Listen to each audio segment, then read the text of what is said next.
Hi, thanks for tuning in to my DIY doesn't need to mean ugly presentation for Virtual Maker Faire 2020.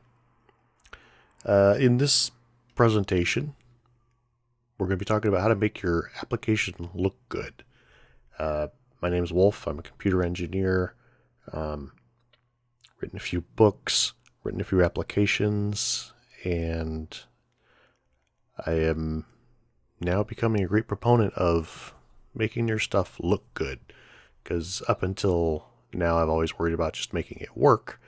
But if it doesn't look good, people are less likely to use it. So that's why I decided to try and start this. So before we begin, a couple things. First off, please download the code that I used for the project. It's available at this address. Inside that directory, the zip file, there's a directory called Pages, and that Pages directory contains all of the web files, the HTML, the CSS, the JavaScript files. That's all within that Pages directory, so you don't know where to find it. I must also apologize in advance. I am not a web developer by any means. I am an engineer. I write back-end stuff. I've just discovered that this stuff works. But if you are a web developer and you're watching this, I'm probably going to be doing some stuff that makes you cringe. I use position tags. I used fixed all the time, for instance. I do things that are probably completely wrong, but they work. So I have to apologize for that. Also, I do things, it's probably over-engineered. For instance, I used Apache at first, and then I went up to GUnicorn. So GUnicorn, or Green Unicorn, is like an industrial strength web server that's designed to handle thousands of requests per second. And for a one device application, it's not necessary. However, I found something that worked, and so I've just continued to use that pattern and that project structure. So that's what you'll be seeing here. So, if it's worth doing, it's worth overdoing, right? So what I'd like to do is show you how to turn something like this, which is just showing three variables over and over and over again, or something like this, which is maybe one step up from the previous screen. On your screen, you're showing you three variables, but you can turn that into something like this. It's the exact same code in the back, basically. So what you're looking at, it's a simple application that takes three values from a source, reads them from the serial port, and then displays them several times a second. So there's a few ways to do this, including the first two ways that you saw.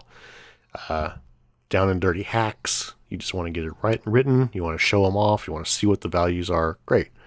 But there's ways to do better looking versions like this, and I think is worth learning because it looks good.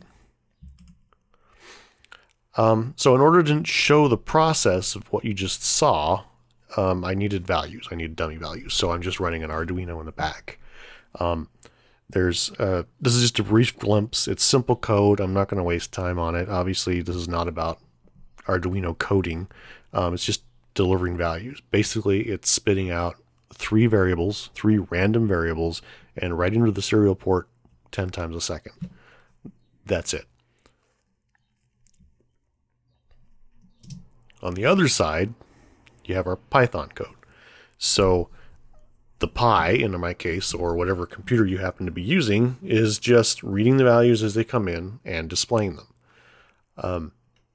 So here is the second one you saw where I cleared the screen in between printing all the different values. So this is an example of an application I just finished writing for a client where I had to display some values in real time, but it had to look good. I can't really say what those values were, but they were in this constant stream of data, and they needed to look good and be accurate and easy to read. So what you saw with the moving graphs is what I came up with, and they liked it. So getting started. You'll need packages. Obviously, all this is done on a Linux box, most likely a Raspberry Pi. If you're looking for a small embedded application, you can do it on a regular computer as well. Linux, again, some of this stuff, I know this will work on Windows and Mac, but I've never done it. I always do my stuff on Linux. So the first thing you start with is a web server. I started with Apache 2. It's a simple apt-get command. It's small, basic, and it runs on any of the most recent versions of Pi. So piece of cake. After the web server, you'll need a web application framework. So the two big ones here are Django and Flask. I know there are a couple of others, but their names escape me at the moment. Flask is just the one that I happen to choose. I like it. It's lightweight. It's easy to use. I'm used to using it. If you like Django, that's fine, but I'm using Flask here. You'll need some helper apps to go with, and dependencies to go with the app architecture that you choose. Again, here's an example of the over-engineering. I'm using the Unicorn server, Green Unicorn. It's more robust. You're not supposed to use the built-in Flask server in production applications. You can use Apache, you can use Unicorn. I use Unicorn. G-Event, it's another over-engineering example.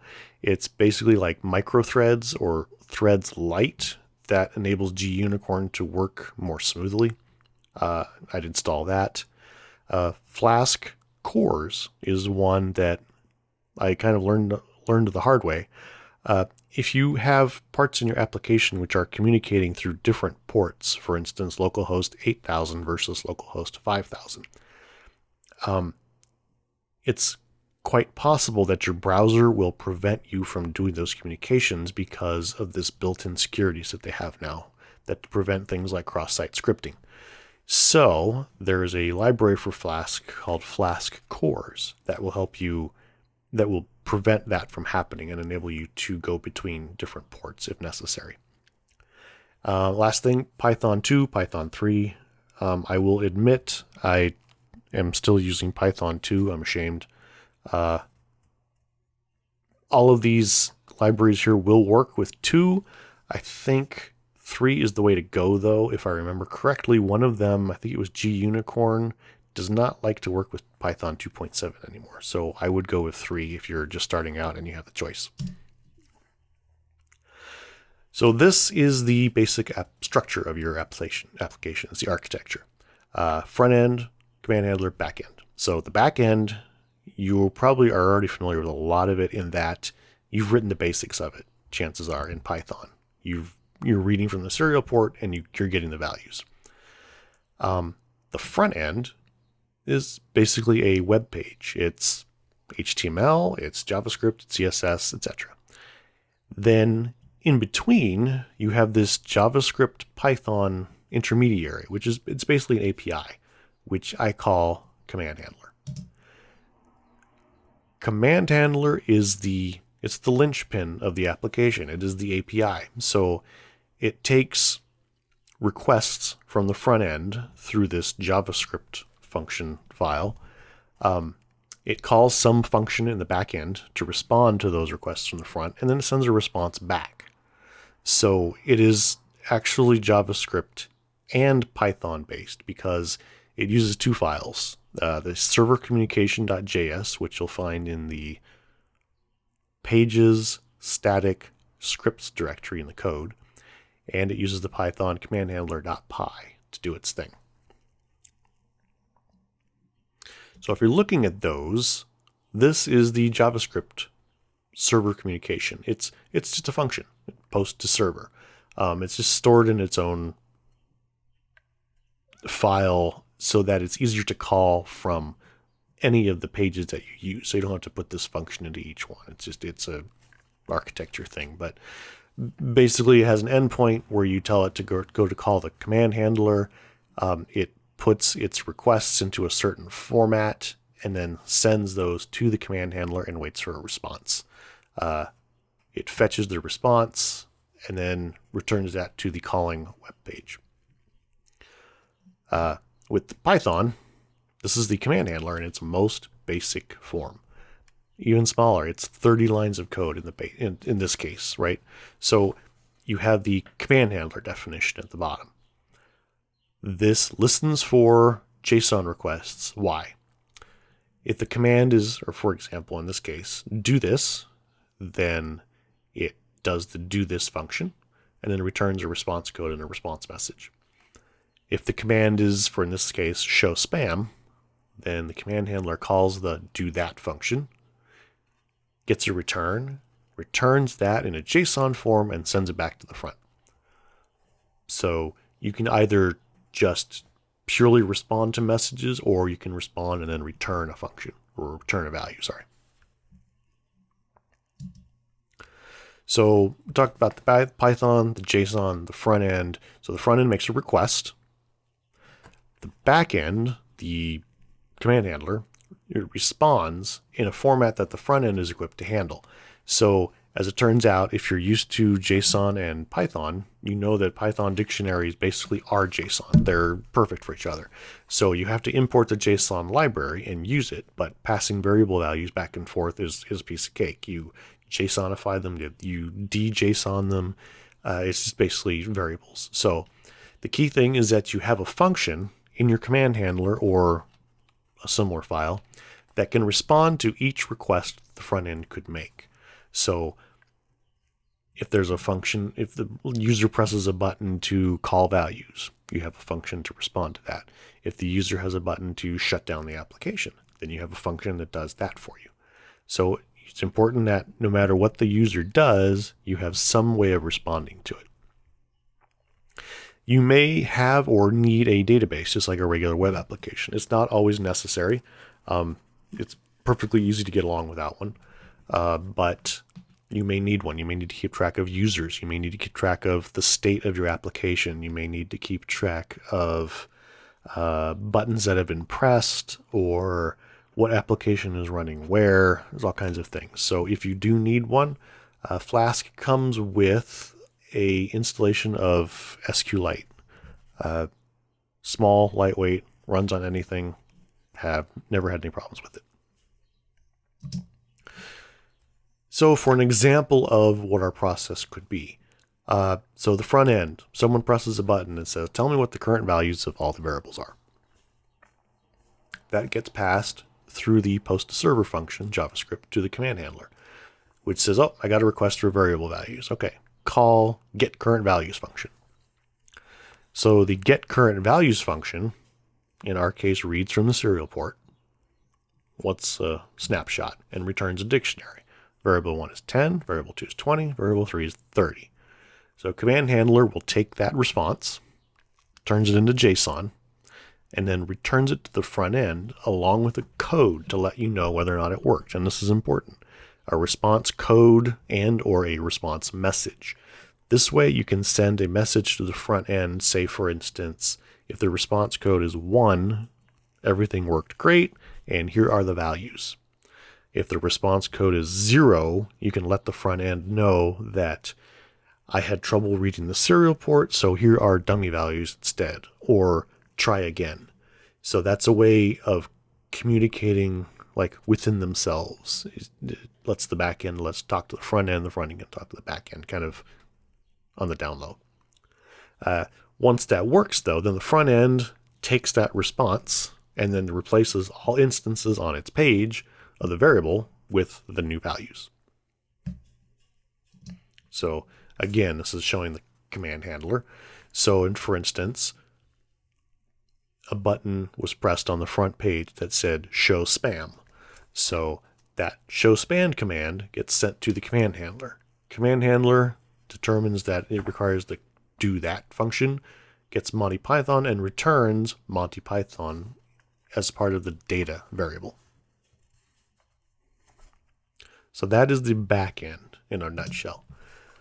Here's the front end. So the front end is where Python and other back-end developers just get lost. It's scary. It's brand new. There's drawings and stuff.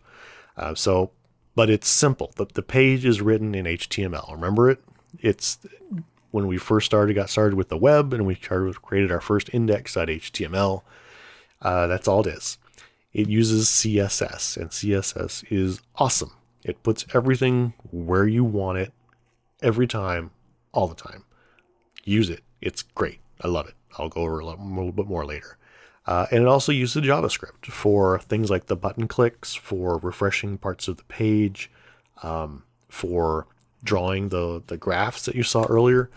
I have to admit, before I started doing this type of work, I was thinking JavaScript was kind of I don't want to say a toy language, but I didn't think it could do much. But after working with a few developers and doing what I do, I have a newfound respect for JavaScript.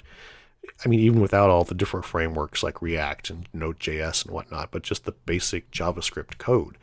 You can do some serious functionality with it, some serious computations, and I am impressed with it. You can do a lot with it.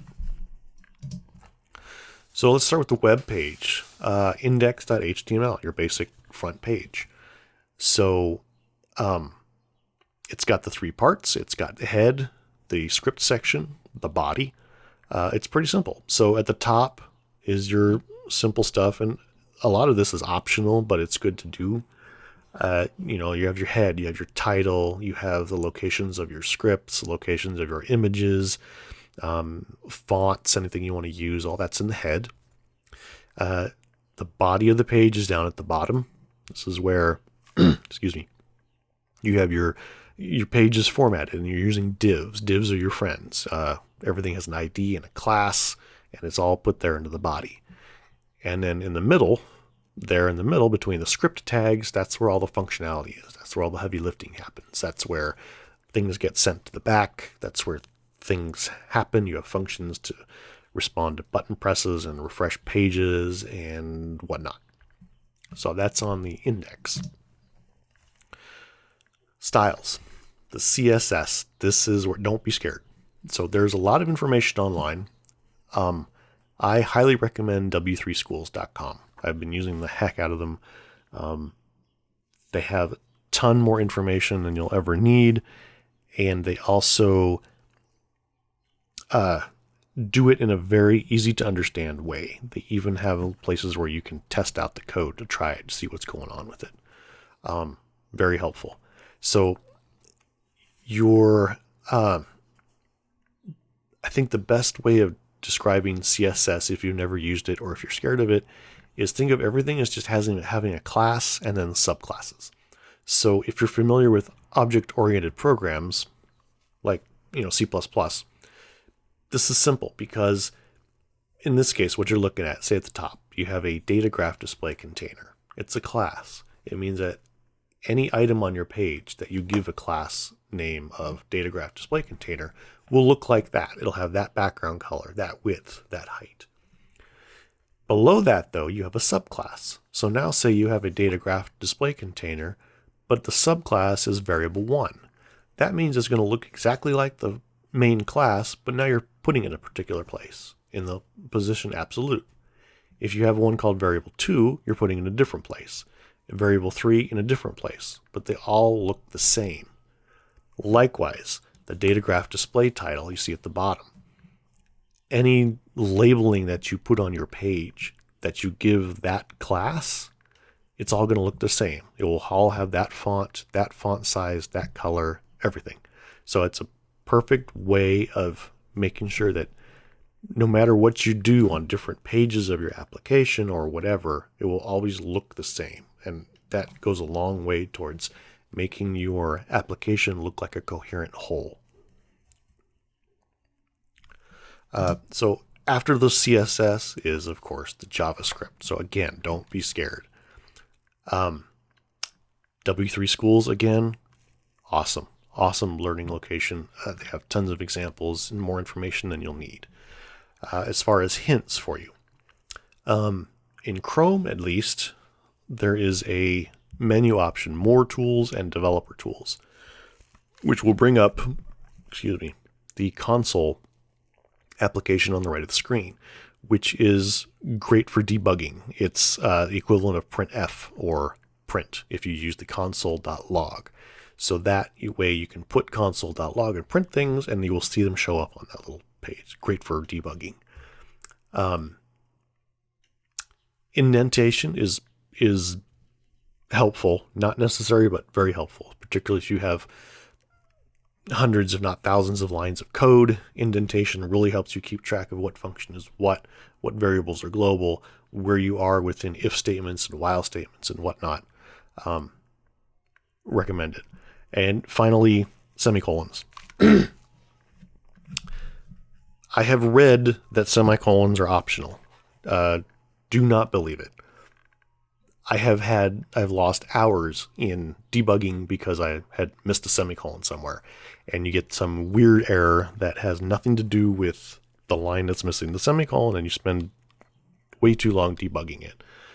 Just remember your semicolons. Use them. It doesn't hurt. And then finally, with the JavaScript, is Canvas. Now, Canvas is, again, I am still learning it. It is there's a lot of functionality in it. It's what lets you make pretty stuff. What's cool is there's no extra framework. It's embedded in regular in JavaScript. You don't need React or Node or any of those. It is the drawing framework that lets you draw lines and circles and arcs and boxes and things on top of things, making them transparent or not transparent or whatever. It's W3 Schools, again, has tons of functionality and tons of learning on how to use it, but that is allow you to make your stuff look good, not just the same. So once you've done that, you need to configure it. So Flask requires config.py, which you should see in the code you downloaded. And it's very simple. It just basically tells the application where the app is located, where the base directory is, anything else it needs to know. Do you have databases? Do you have different databases for production versus deployment? Anything else that it requires. So config.py is the one file that you'll need in order to keep all of your configurations in one spot. GUnicorn also requires a settings file, which is called, appropriately enough, GUnicorn settings.py. So that is where you tell GUnicorn that you are binding to, port 5000 or port 8000, giving a timeout value in case something goes wrong, the number of worker threads that you're going to be calling. It's a very simple file, but it doesn't need to be there. What I do here, so command-handler.py, that is a standard, and that goes into the API directory in the app directory in your main application folder. That's where that lives. In your main application folder, though, I'd have two others. I keep a file called sysparam, which stands for system parameters. It's definitely not required. It's something I started doing, and it's useful to keep track of things like file locations. So particularly if you're developing on several different machines, you can change sysparam to keep track of where your log files are located, or what architecture you are using.